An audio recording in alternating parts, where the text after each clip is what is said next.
누가복음 2장 5절부터 14절 말씀하고 이사야 61장 1절로 3절 말씀을 오늘 본문의 말씀으로 가지고 낮은 자를 찾으러 오신 예수 그리스도라고 하는 제목을 가지고서 성탄 감사의 은혜를 받기를 원합니다. 거기에 예화의 말씀이 빌립보서 2장 6절로 8절,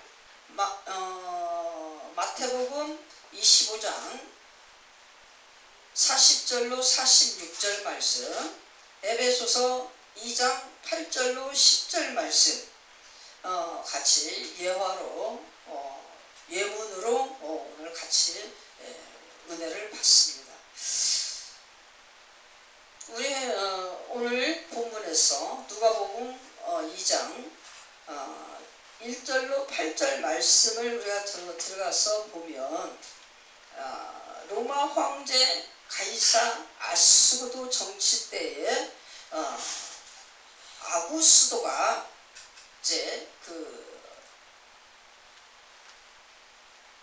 모든 자기 식민의 나라의 국민들을 가서 이제 정치하기에 쉽게 하려고 그러는 거죠. 호적 조사인데 쉽게 얘기해서 그래서 호적을 갖다가 올려라 그렇게 해가지고서 이들이 모두가 다 자기 고향을 향하여서 다 긴 여행을 엄청난 여행을 하죠. 그 여행을 하는 그 대열에 지금 누가 들어가 있습니까? 지금 마리아와 요셉이 호적을 하러 자기 고향 베들레헴으로 지금 가고 있는 그런 상황에 있는 것입니다. 이런 상황 속에서 지금 그 형편이 뭐죠? 형편, 마리아의 형편은 어떤 형편이에요? 임신을 한 몸이지만 지금 날때가 다 돼가지고 오늘날 하는데 정치적인 저기에서 식민을 이루는 그 나라 로마에서 그 황제가 명령이 떨어지니까 그 몸을 이끌고 지금 가고 있는 거예요. 그 긴 대열에 끼어서 호적을 하기 위하여 고향으로 내려가고 있는데 그 상황 속에 날씨는 좋습니까? 그 지역 날씨 자체가 아주 뜨거운 날씨 아니면 아주 추운 날씨예요. 사막에다 물도 없죠. 엄청난 그런 곤고한 땅에서 임신해가지고 배는 얼마나 무겁고 힘들겠습니까? 요즘처럼 리어카가 있습니까? 뭐가 있습니까? 있는 거라고는 낙타나 이런 것이 있는데 그거 돈이 있어서 낙타 등을 타고 가는 그런 대열도 못 됩니다. 마리아와 요셉이 얼마나 가난합니까? 요셉의 직장은 목수예요. 목수.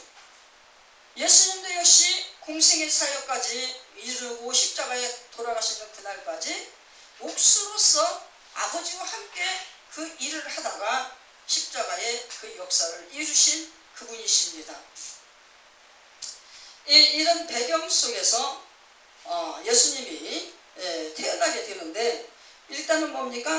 우리가 마지막 때에 마지막 찬양이 412장입니다. 그런데 이 412장의 찬송을 누가 지었느냐면 영국의 런던에 살고 있는 에드워드 모트라고 하는 그 사람이 지었습니다. 그런데 이 사람이 이 찬양을 지을 때 그도 배경이 너무나 환경과 출생과 이런 모든 것이 얼마나 불운하고 아주 힘든 그런 삶을 살았던 부모도 얼굴도 모르는 고아로서 땅을 전전하면서 길바닥에서 잠을 자면서 원망과 이런 것을 휩싸여서 인생을 굉장히 고통스럽게 살았던 그런 사람 중에 한 사람이었는데 이 사람도 역시 자기 직업이 목공소를 다니면서 돈을 벌어서 먹고 살았던 그런 사람이었습니다.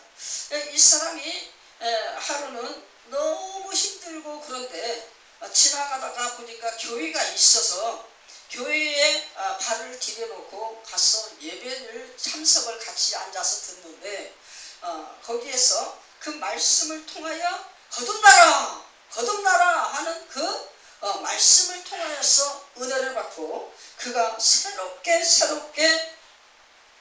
변화되어져서 생각과 삶의 모든 방향과 시야가 완전히 뒤바뀌어 가지고 하나님의 그 은총을 인하여서 기뻐하고 행복해하는 그런 아주 비전이 하나님을 향한 은혜로 인하여서 설레는 비전으로 소망의 비전으로 완전히 바뀐 그런 상태가 되었습니다. 그래서 이분이 결국에 뭡니까? 교회를 세우는 자의 그 삶을 살다가 결국에 신학하고 목회자가 되어가지고 하면서 그 은혜를 가사를 짓고 곡을 만들고 이래서 찬양을 만드는 것이 412장의 찬양이다라고 그렇게 나왔습니다. 그래서 412장이 우리 예전의 찬송가 488장이에요. 하나님의 은혜를 받고 보니 온 세상이 암울했던 것들이 빛으로 변화되어지고 그 빛이 하나님의 은혜 가운데로 자기 영혼을 쏟아져 내리며 부어지며 채워지는 그 감사로 기쁨으로 살아가는 인생으로 바뀐 것을 고백하는 것이 그 488장 찬양이었는데 어쨌든 뭡니까? 같은 그 삶이 무지무지 힘들게 태어난 예수 그리스도 우리 인생도 역시 마찬가지로 뭐 금수저, 은수저, 흙수저, 무슨 수저 이렇게 나누는 어떤 육체적인 삶의 어떤 것들이 조금씩은 각자 있지만 우리는 모두가 다 한눈으로 바라봤을 때 다 똑같이 벌거벗은 몸으로 왔다가 벌거벗은 몸으로 가는 그런 인생 속에서 이 땅에서 조금 더 가지고 조금 더 덜 가지고 한 것으로서 그냥 울면서 이 세상이 전부인 것처럼 허덕이다가 본향으로 돌아가는 그런 인생에 불과한 그런 존재들인 것을 우리가 알게 되는 것입니다. 우리 스스로는 자기 자신의 자존감이나 자기 자신의 어떤 자만감이나 성취감이나 어떤 소욕의 만족감 이런 것을 인해서 조금씩은 삶의 모든 것들이 다를 수 있지만 우리는 모두가 다 한눈으로 평균적으로 따질 때 모든 사람은 다 균등하게 눈물의 골짜기를 걷는 험한 인생길을 살아가는 그런 자들이다. 우리는 굉장히 내가 높은 곳, 내가 굉장히 영광스러운 곳, 대단한 곳에 심취되어져서 그렇게 살아가는 존재로 착각을 하고 있지만 결국에는 우리는 낮고 낮은 자, 천하디 천한 그런 하나님이 한순간 호흡을 후 불면 날아가 버릴 그런 안개와 같은 자, 먼지와 티끌 같은 그런 존재라는 것을 우리가 알 수가 있는 것입니다. 이런 자들을 향하여 예수님께서 그 예수님은 어떤 분이셨어요? 말씀으로 존재하시는 하나님이십니다. 그분이 아버지의 그 은총의 그 역사를 가지고 인간들을 향하여 불쌍히 여기시는 하나님의 사랑으로 인간들과 동등하게 되어지는 육신을 옷 입고 이 땅에 오셔서 태어나신 분이 아기 예수다. 그래서 구주 탄생이라 아기 예수 탄생이다 라고 이렇게 합니다. 그분이 오실 때 어떻게 오셨습니까? 인생들을 향하여 눈물을 흘리고 인생들을 향하여 같이 마음 아파하면서 가슴을 두드리는 십자가의 모든 못을 박으며 두드리는 그 작업을 하기 위하여서 오신 그곳이 말구유 말합통이었다는 거죠. 이 말구유가 어떻습니까? 날마다 우리 한번 식사 한번 하고 나면 열심히 퐁퐁으로 닦고 오벌로 닦고서 깨끗이 이렇게 엎어놨다가 또 그렇게 해서 만약에 밥을 줍니까? 돼지나 가축들을 키울 때 어떻게 합니까? 밥그릇 안 씻어요. 웬만해서 그냥 주는 데다 또 주고 준 데다 또 주고 준 어떻게 되겠습니까? 그냥 붙은 게 말라갖고 또 이렇게 되고 덕지덕지 않고 또 않고 이런 그런 커다란 그런 나무를 파서 만드는 그런 그릇이 그게 구유라고 하는 거예요. 소구유도 역시 그렇게 거의 비슷하게 생겼어요. 그거를 거기에서 예수님이 온돌방처럼 생각을 하고 짚을 깔고 거기서 태어나셨다. 친히 자원하여 기본 가운데 그렇게 오셨다라고 하는 것입니다. 우리 예수님은 말구유에 오신 것은 최선을 다하여 인생과 같아지기 위한 낮아지심, 하나님으로서는 자기 비하, 자기를 낮추고 또 낮추고 찬한 아주 천박한 그곳을 선택하여서 오신 것이 말바통이었다라고 그렇게 얘기하는 것입니다. 이 낮아지심의 은혜를 우리 예수님께서 마지막 말세 예수님의 재림, 하나님의 완전한 심판이 되어지는 그 시기에 하나님께서 찾으시는 양과 하나님께서 미워하시는 염소를 갈라서 말씀을 하십니다. 그 말씀을 하시는데 우리가 41절을 보면 40절부터 45절까지 보면 뭐예요? 내 형제 중 지극히 작은 자에게 한 것이 나에게 한 것이니라. 40절과 45절에 똑같은 말을 합니다. 내 형제 중 지극히 작은 자, 그 소자에게 한 부분에서 이렇게 해줘. 이 소자 어린 자에게 냉수 한 그릇만 주면 냉수 한 그릇 대접한 것은 나를 대접한 것이다 라고 말씀하신 부분도 있습니다.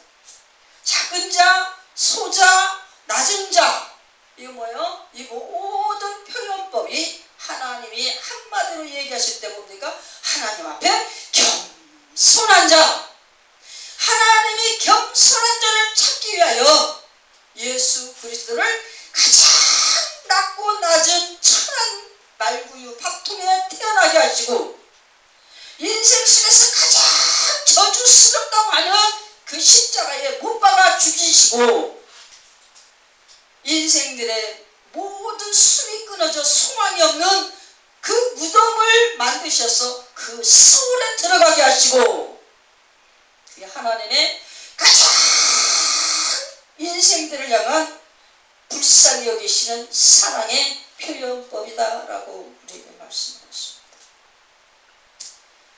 이 지극히 작은 자를 하나님께서 소중히 여기시고 99의 의인보다 잃어버린 양 한 마리, 잃어버린 낮은 자 한 사람, 잃어버린 천한 자 한 사람, 잃어버린 하나님의 소중한 그 죄로 말미암아 인생의 눈물을 흘리며 허덕이고 있는 사람, 그 사람을 하나님께서 소중히 여기시고 그를 찾으러 이 땅에 아들을 보내셨다라고 우리 하나님께서 말씀하십니다. 모두가 다 우리는 하나님 앞에 가장 낮은 자요, 가장 천한 자요, 지극히 쓸모없는 자요, 그런 자를 향하여 하나님께서 긍휼의 관을 씌우시고 하나님의 사랑의 은총의 눈길로 바라보셔서 그 일을 이끌어서 하나님의 기뻐하는 그 성산에 올리신다라고 이렇게 하나님께서 말씀하십니다. 우리는 그렇게 작은 자로서 하나님의 은혜를 입은 자이기에 우리에게도 항상 하나님께서 뭐라고 하셔요? 이 소자에게 냉수 한 그릇을 대접하면 이 낮은 자에게 너희가 하는 모든 친절이 누구에게 한 것이다? 예수께 한 것이다. 하나님께 한 것이다. 그렇게 쳐주겠다. 왜요? 내가 너를 사랑한 것처럼 너도 네 이웃을 사랑함으로 말미암아 나를 사랑한 것으로 보여라 라고 하는 메시지다라는 것을 우리가 알아야 될 것입니다. 지극히 작은 자로 오신 예수 그리스도께서 지가 더 작고 낮은 나에게 신실하신 하나님의 사랑으로 부여하셨던 그것을 동일하게 모두에게 그렇게 사랑하시는 것을 알게 하시고, 이 사랑법을 받은 내가 전하는 것으로서 하나님의 사랑을 전달하는 그런 방법을 우리에게 요구하셨다라고 얘기하셨습니다. 이 작고 천한 나를 품으시고 함께 하시려 그 말구에 오신 예수님, 그 예수님이 어떻게 합니까? 자기 육신의 혈족들을 같이 안으시고 오셨어요. 나약한 육신의 혈육들을 갖다가 늘 같이 뒹굴면서 같은 한 솥에서 밥을 먹으면서 그 사람들의 눈총과 그 사람들의 잔소리와 그 사람들의 간섭과 그 사람들의 같이 호흡되어지는 그 어우러짐을 이루는 삶을 살면서 그들을 향하여 진정한 참 혈육의 정을 갖다가 깨닫게 하시는 부분이 나오는데, 그 부분은 어떤 부분이에요? 마가복음 3장 34절 35절. 자기를 향하여 사람들이 막 수군거리고 막 그럴 때 붙잡으러 온 그 어머니와 동생들에게 내가 나를 찾으러 오셨습니까? 내가 찾아온 나의 부모 형제들이 저기 있습니까? 그 형제와 부모를 보세요. 어머니여 동생들이여 나를 보세요. 나는 하나님의 말씀조차 그 말씀을 이루려 왔습니다. 하나님의 사랑을 같이 어우러져서 그 사랑 안에 있지 아니하면 진정한 참된 형제 자매 가족이라고 얘기하기가 힘듭니다 라고 그렇게 얘기를 하시는 예수님의 말씀. 그 말씀 뭡니까?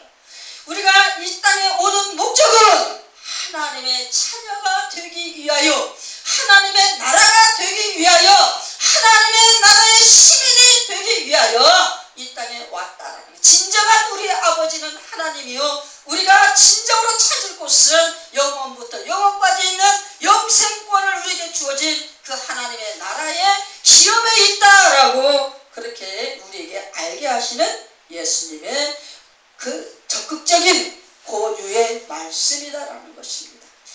그분이 오셔가지고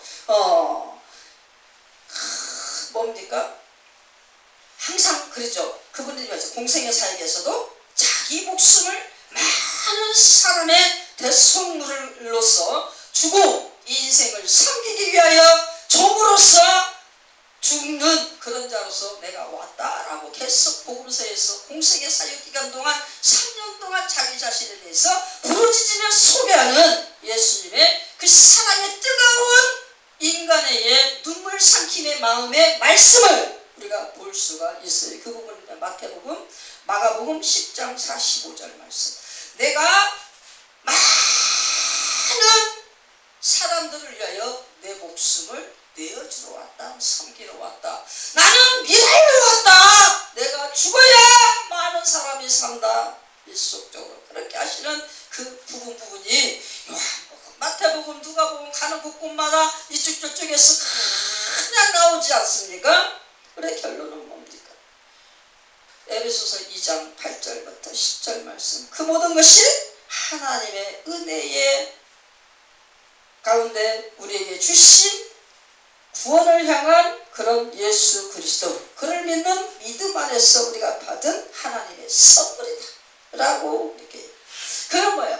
우리가 믿음으로 예수 그리스도를 믿음으로 우리가 천국에 들어가는 그 구원권을 얻은 것은 인생의 말이나 지식으로서 되지 아니하여 내가 했다라고 하는 그 자랑을 할 수 없도록 하나님 앞에 온전한 영광과 찬양을 올려드릴 수 있도록 하기 위하여서 정권 하나님의 은혜로 선물로 우리에게 베푸셨다라고 하나님께서 우리에게 얘기하시는 것입니다. 당신의 선한 일을 위하여서 예수 그리스도를 보내주시고 우리의 모든 삶 가운데 우리의 삶을 간섭하시는 하나님이시다라고 그렇게 또한 우리 이사야서 61장 1절로 3절 말씀을 쭉 보면 하나님께서 아버지께서 예수 그리스도를 보내신 목적, 또 예수님이 여기에 오신 목적, 여기에 대해서 또 이렇게 잘 설명되어져 나오죠. 예수 그리스도가 왜 왔나? 예수 그리스도를 왜 아버지께서 보내셨나? 그래, 첫 번째, 가난한 자에게 복음을 전하려. 가난한 자는 어떤 자예요? 세상 정욕에 휩싸이지 아니하고, 세상 자랑에 휩싸이지 아니하고, 오로지 하나님의 뜻과 말씀에 유시하여서 그 말씀을 즐겁게 듣고 그 말씀으로 인하여 세상을 기뻐하는 그런 삶을 살아가는 자, 이게 가난한 자. 오로지 하나님을 찾는 자, 하나님을 의지하는 자, 하나님 앞에 겸손한 자, 이런 자거든요. 가난한 자다라고 하나님께서 말씀하죠. 이 가난한 자, 세상을 찾지 아니하는 자, 세상 것으로 즐기지 아니하는 자, 하나님의 것으로 기뻐하는 자, 그들에게 복음은 뭡니까? 기쁜 소식입니다. 이 기쁜 소식은 예수 그리스도의 구속을 우리에게 비밀히 싸서 가난한 자일 때 그 하나님의 영에 이끌림 받을 수 있는 가난한 마음을 가질 때 그 마음을 통하여서 들을 수 있는 독특한 하나님의 방법이다라는 것을 우리가 알 수 있어요. 두 번째 뭐예요? 마음이 상한 자를 고치시려. 우리를 연약한 육신으로 말미암아 아담 하와가 지은 그 실수의 죄, 이것이 영원히 지울 수 없는 사망의 늪에 빠지는 죄입니다. 원죄. 이것을 우리도 다 가지고 있어요. 이것을 나도 지을 수 있어요. 이 연약한 것으로 인하여 하나님과 원수가 되어진 그것으로 인해서 이 땅에 인생의 눈물을 흘리는 발자국마다 상처가 임하는 그 마음, 이것을 하나님께서 고쳐주시겠다라고 하는 그런 것입니다. 누구를 통하여? 예수 그리스도의 십자가 구속을 믿는 믿음 안에서 하나님의 영으로 자유를 주겠다라는 거죠. 그리고 세 번째 뭐예요? 포로된 자에게 자유를 주시려 왔다. 포로는 뭡니까? 사망의 포로예요. 원죄로 인해서 사망의 포로가 돼서 거기서 도저히 헤어나올 수가 없어. 완전히 갇혀있어. 죄의 쓴뿌리로 말미암아 스스로 만든 그 구조 악에 갇힌 존재가 되어서 결국에 뭡니까? 이것이 자기애와 자기 영광 심취, 이것으로 해서 원죄의 쓴뿌리에 갇혀버렸다라는 거예요. 그것을 갖다가 한마디로 해서 포로된 자다라고 표현. 사망에 갇힌 자, 흑암에 갇힌 자, 이 포로된 것을 예수께서 풀어주시면서 자유를, 구속을 이루어 자유를 주시려 십자가의 모든 의를 이루시는 그것으로 오셨다라고 그렇게 얘기하십니다. 그것을 위해서 자기 아들을 사람의 몸을 입혀서 보내주셨다라고 이렇게 말씀하십니다. 그 예수님은 어떻게 오셨다고요? 신성 플러스 인성 되신 예수 그리스도. 신성으로만은 우리 인생에게 자기의 영광을 보여줄 수 있지만 우리는 그 영광을 볼 수가 없기에 우리에게 볼 수 있는 가시적인 그 형체를 어쩔 수 없이 입혀주실 수밖에 없는, 그래서 예수 그리스도가 사람의 몸을 입고 이 땅에 오실 수밖에 없는 그런 엄청난 자기 희생적인, 아버지 앞에 완벽한 순종적인 인간을 향한 최고 극치의 사랑의 자원, 이것을 가지고서 예수님께서 오셔서 그분이 많이 오셔서 할 수 있는 십자가 구속의 역사를 이루어 인간들에게 사슬로 묶여있는 그 죄를 갖다가 끊어주셨다라고 이렇게 얘기하십니다. 하나님의 능력은 죄가 없으신 능력입니다. 역시 말씀이 사랑되도록 자기 스스로 육지를 창조하셨기에 그 안에 죄가 있을 수가 없다라는 거예요. 마리아의 배를 빌리기만 한 거예요. 무슨 뜻인지 이해되십니까? 성령이 마리아를 휩쓸 때에 말씀이 그 안에 들어가셔서 자기 스스로 사람의 이 몸에 형질을 입은 거예요. 마리아 뱃속에 그냥 친히 들어가신 겁니다. 그렇기 때문에 절대적으로 예수님은 죄의 근성을 가지고 올 수가 없다. 무슨 뜻인지 이해되십니까? 그래서 죄 없는 인성, 또 하나님으로서 절대 죄를 지을 수 없는 신성, 완벽한 죄 없으심입니다. 예수님의 품성이에요. 완전한 거룩입니다. 아멘이십니까? 그분만이 사람을 위하여서 완전히 죄의 그 사실에서 구속하여 쇠사슬을 끊을 수 있는 그런 자격자가 될 수가 있는 것이다 라고 이렇게 말씀하십니다. 그러므로 인하여서 이 예수 그리스도 이분만이 유일하게 우리 인생들의 모든 낮고 천하고 원죄로 인하여서 고통당하는 모든 것들을 해결해 주실 수 있는 해결책이 되시는 분이시다. 갇힌 자를 놓아주시려 왔다. 이게 네 번째 갇힌 자를 놓아주시러 왔다. 갇힌 자라는 건 뭐예요? 눈이 멀어서 갈 수가 없어. 이 눈이 안 보여서 방향을 볼 수 없고 길도 볼 수 없고 그래서 그냥 그 자리에 있을 수밖에 없는 상태. 눈먼 자의 상태, 맹인의 상태, 눈이 보이지 않는 자의 상태, 이것을 갇힌 자라고 얘기합니다. 갇혀있다. 포로 수용 속에 갇혀있고 감옥에 갇혀있고 청소년 어디에 보호소에 갇혀있고 갇혀있어서 도저히 자기 스스로 나올 수가 없다. 이것을 그 애통과 아픔을 풀어서 놓아주시려 오셨다라는 것입니다. 눈을 그러니까 뭐죠? 맹인들의 눈을 뜨게 하시고 귀머거리의 귀를 열어주시고 말 못하는 입을 혀를 풀어주시고 이것이 다 하나님께서 죄로 말미암아 눈물을 내는 인생 속에 그 아픔과 상처를 다 풀어주시고 끊어주시고 모든 것을 해결해 주시기 위해서 오신 분인 것을 알게 하기 위한 예수님의 공생의 사역이셨다. 아멘이십니까?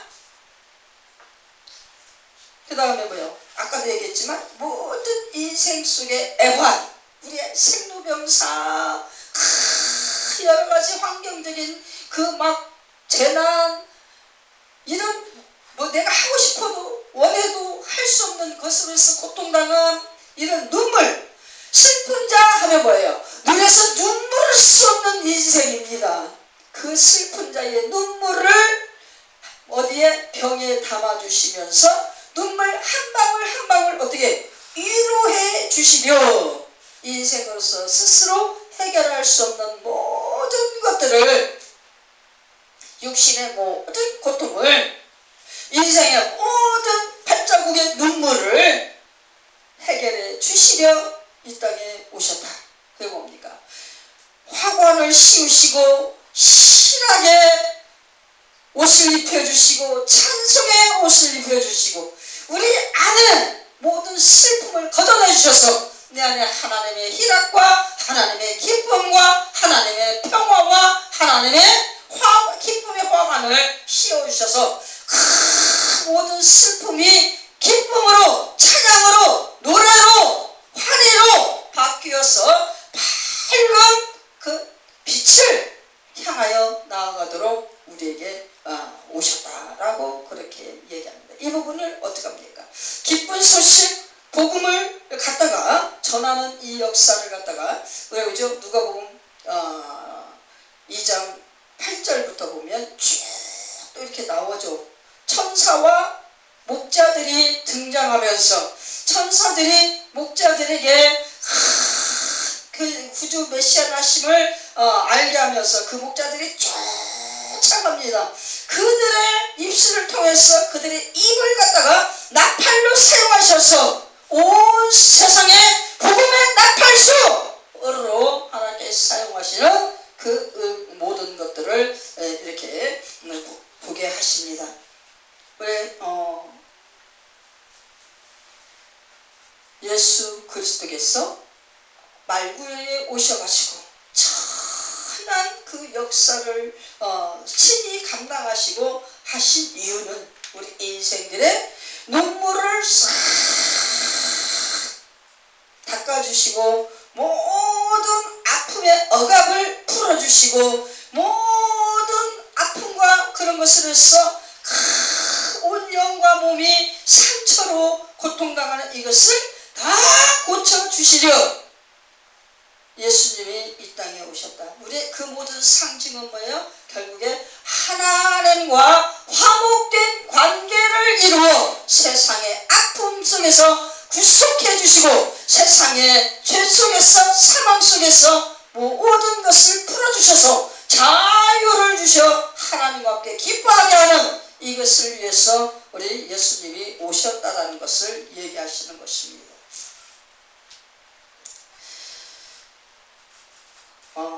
우리가 결론적으로 모든 다시 정리합니다. 보잘것없고 냄새투성이고 가장 지저분한 그 말규에 태어난 아기 예수의 그 모습은 인생들을 향하여 불쌍히 여기시는 하나님의 마음으로 그 사랑을 부여해 주시기 위해 최고의 비하를 이루는 낮아지심의 극치를 보여주시는 그 예수님의 모습을 우리가 볼 수 있습니다. 그분은 위로자로서 가장 낮은 곳을 향하여 오셔서 하나님의 은총과 은혜를 몸소 실천하시는 그런 십자가 구속의 은총을 이루신 예수 그리스도의 모습으로 완벽하게 완성하셨습니다. 그래서 온 세상의 소망과 위로가 되시는 분이시고 그 소망과 위로가 하나님의 자녀된 그런 하나님의 소유된 백성으로서 우리를 이끌어 올려 예수 그리스도를 머리로 하여서 온 몸의 지체를 이루어 하나님의 나라된 그 모습을 보게 하시고 그를 통하여서 하나님을 향하여서 열렬한 찬양과 찬미와 영원부터 영원까지 생명을 연합하는 그것을 기뻐하는 우리의 삶을 위하여 이 예수님께서 오셔서 그 모든 것을 이루셨다. 우리에게 요구하시는 하나님의 마음은 무엇이다? 예수 그리스도의 빌립보 2장 그 6절부터 8절까지 말씀처럼 낮고 낮은 자리에 생의 몸을 입고 오셔서 하나님이 사람이 되셔가지고 그 모든 것을 이루었을 때 우리 예수님 우리에게 뭐라고 합니까? 십자가에서 그 모든 의를 이루시면서 부활하셔서 모든 사람들에게 자기 모습을 보여주시면서 뭐라고 그래요? 모든 족속으로 제자를 삼아 우리는 모두가 다 예수 그리스도의 제자다. 제자는 뭐예요? 한 선생님이 가르쳐주는 대로 그대로 교육받고 그대로 따라하는 그것이 제자예요. 제자. 그죠? 예수께서 스승이 되셔서 우리가 제자가 되어 예수 그리스도 하신 모든 일과 예수 그리스도께서 가신 모든 길을 같이 공유하며 같이 걸어가고 같이 이루는 이것을 하는 것을 우리에게 어떻게 했어요? 권유하셨어요? 명령하셨어요? 명령하셨습니다. 아멘이십니까? 하나님의 명령, 지상 명령, 예수 그리스도의 지상 명령, 온 족속 제자 삼아 성부와 성자와 성령의 이름으로 세례를 주고, 아멘이십니까? 우리는 모두가 다 같이 예수 안에서 동일한 하나님의 왕같은 족속이요 제사장 나라다. 아멘이십니까? 그래서 우리는 뭡니까? 예수님의 이루신 그 사랑, 낮은 자를 위하여 같이 낮아지시고 비천한 자를 위하여 같이 비천해지신 예수 그리스도처럼 나도 그 예수님의 그 사랑과 은혜를 받았음으로 인하여 그 사랑을 같이 공유하는 그 대상을 향하여 찾아다니며 뭐를 전하는 자? 목자들처럼 나팔수의 역할을 감당해 내가 받은 예수 그리스도의 사랑을 그 복음을 전하는 자, 이 길을 걸어가는 자가 될 수 있어야 된다. 아멘이십니까? 다 같이 정말로 오늘 성탄 감사 예배 절기를 맞아서 우리 오늘의 그 말씀을 통해서 받은 은혜의 말씀의 제목, 낮은 자를 찾으려 오신 예수 그리스도. 나를 찾으러 오셨어요. 나는 낮은 자, 나는 비천한 자, 나는 먼지와 같은 자, 나는 안개와 같은 자, 쓸모없는 자. 그렇지만 하나님께서 귀하다 여기시고 하나님의 형상이 되게 하사 하나님의 나라가 되게 하신 은총이 되었기에 우리는 존귀한 자다. 하나님께서 왕같은 족속이다라고 얘기하셨기에 우리는 하나님과 같이 영화로운 존재가 되어질 수 있게 되어졌다. 아멘이십니까? 예수 그리스도의 그 길을 걸어가는 우리는 제사장이다. 예수 그리스도는 대제사장이요, 우리는 예수 그리스도의 제자로서 우리는 제사장의 길을 걸어가는 자들이다. 아멘이십니까?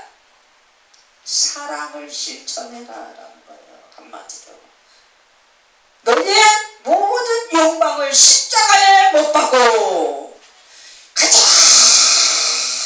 너의 소중한 것을 다른 사람에게 줄 수 있는 자가 되어야 진정으로 사랑이 있는 자다. 아멘이십니까? 우리는 뭘 자꾸 챙기려고 하면 필요 없어요. 챙기려고 하지 마세요. 이거 뭐하러 챙기려고 그래? 안 챙겨도 돼. 하루 세끼 밥만 먹으면 돼. 우리는 뭐예요? 챙기지 말고 일단은 챙겼으면 챙긴 것이 이걸랑 이것을 어떻게 써야 하나님께서 쓰신 것이 될 수 있을까요? 하고 하나님 앞에 기도를 해야 돼요. 아멘입니까? 여러분 마음대로 쓰지 마세요. 하나님이 기뻐하시는 것은 방법대로 하나님의 일을 하시는데 쓰시는 저 여러분 되시길 예수님의 이름으로 축원합니다. 내 몸뚱이 내 거예요? 30% 내 거라고 얘기할 수 있어. 왜? 내가 내 건강을 지키면서 뭔가를 만들어야 되기 때문에. 그치만 70%는 누구 거요? 하나님 거요. 하나님 거. 아멘이십니까? 하나님이 다 만드셨어요. 근데 나의 자유의지 부분, 이게 30%도 안 돼. 10%밖에 안 돼. 자유의지 부분, 이것을 한 점을 하나님의 말씀 앞에 굴복하는 거예요. 아멘이십니까? 그것이 안 되면 하나님과 나와 관계없는 사람이 될 수밖에 없습니다. 나의 자유의지가 교만의 부분이 될 수 있고 아니면 하나님 앞에서 겸손의 부분이 될 수가 있는 거예요.